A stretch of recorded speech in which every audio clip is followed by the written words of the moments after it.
Hello, my name is Rebekah. Today I'm going to read you Thorndike Nelson, A Monster Story. By Jean Jackson. Pictures by Vera Rosenberry. Thorndike Nelson. Every morning, two monsters met under a poison apple tree to sip bubbling swamp water from small blue teacups and nibble sweet sticky treats with lemon frosting. Their names were Thorndike and Nelson.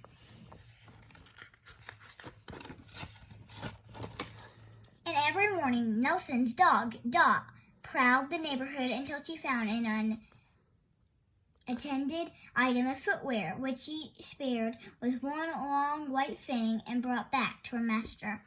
"Look what Dot found this time," Nelson said, "a big pink slipper." Thorndike jumped up so fast that his stump fell over backwards.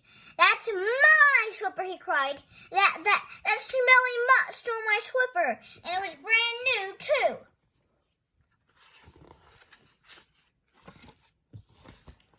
"What did you call Dot?" Nelson asked, puffing up with anger. "I called her a smelly mutt," Thorndike said. "Only a smelly mutt would steal a slipper and chew a hole in it." "Nobody calls Dot a smelly mutt and gets away with it," Nelson said. He picked up the pot of bubbling swamp water and poured it over his best friend's head. "Yow!" Thorndike screeched. "You're going to be very sorry that you did that," Thorndike shouted. "Very, very sorry." Then he turned and ran through the thistles and weeds and swamp and ran to Nelson's house. "Stop!" Nelson yelled, running after him. "Come back! What are you going to do?" Dot looked up with mild interest. Then, gulp, she swallowed the big pink slipper. Thorndike grabbed Nelson's cookie jar and emptied all of the chocolate-covered lizards down the kitchen sink. Nelson gasped. Chocolate-covered lizards were his favorite snack. He covered his eyes with his big hairy hands and cried. Nelson blew his nose and wiped his eyes. Then he ran across the street to Thorndike's house. "Don't you dare!" Thorndike yelled. "Nelson, I'm warning you!" Nelson darted through Thorndike's front door and up the stairs to his bedroom. He grabbed Thorndike's bat wings and emptied the box out the window. "Not my bat wing collection!" Thorndike wailed as he watched the tissue thin wings flutter slowly to the ground. Thorndike ran back to Nelson's house. He pulled the garage door open and let the air out of all 7 tires on Nelson's Sharkmobile, spinning around so fast that he tripped and almost fell. Nelson raced back to Thorndike's house. "Stay off my property!" Thorndike yelled. "No trespassing!" Nelson ran to the bookcase where Thorndike kept his jar of pet spiders. He unscrewed the lid and set them free. All 128 of them. 1,128. 1,128 of them.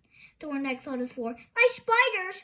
he cried. "They're getting away! Come back, Sam! Come back!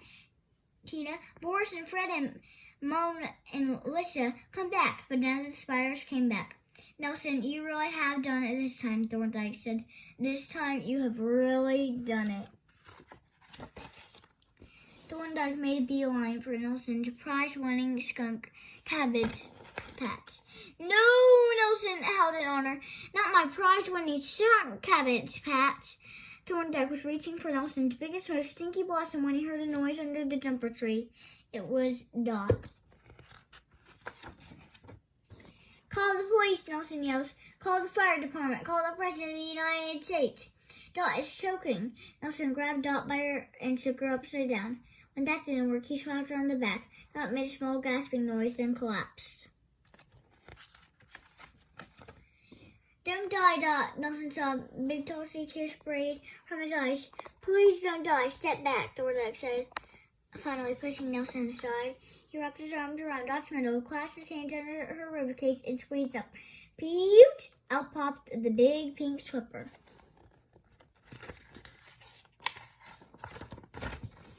"You saved Dot's life," Nelson cried, giving Thorndike a big bear hug. Thank you, thank you, thank you." Dot jumped up and licked Thorndike's nose. "I'm sorry I called Dot a smelly nut," Thorndike said to Nelson. "My mouth spoke before my brain could stop it." Nelson slapped his right hand with his left.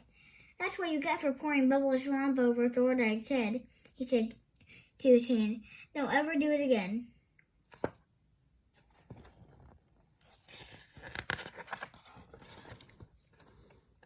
Thorndike used a wrench to open the pipe under Nelson's sink and retrieve his chocolate-covered lizards. Very carefully, Nelson picked up Thorndike's bat wings.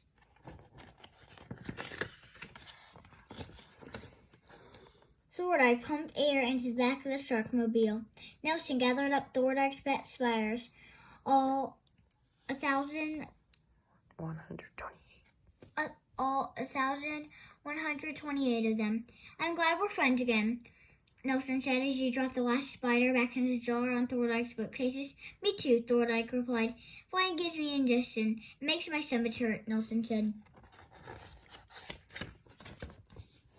Then, arm in arm, the two monsters headed for Thorndike's house, where they made a fresh pot of bubbling swamp water and a big platter of roasted lemon bars to eat under the poison apple tree. As for Dot, she never picked up another shoe, sock, slipper, or boot. She did, however, begin to bring home unassorted undergarments. I hope you enjoyed our book today, Thorndike and Nelson. Bye!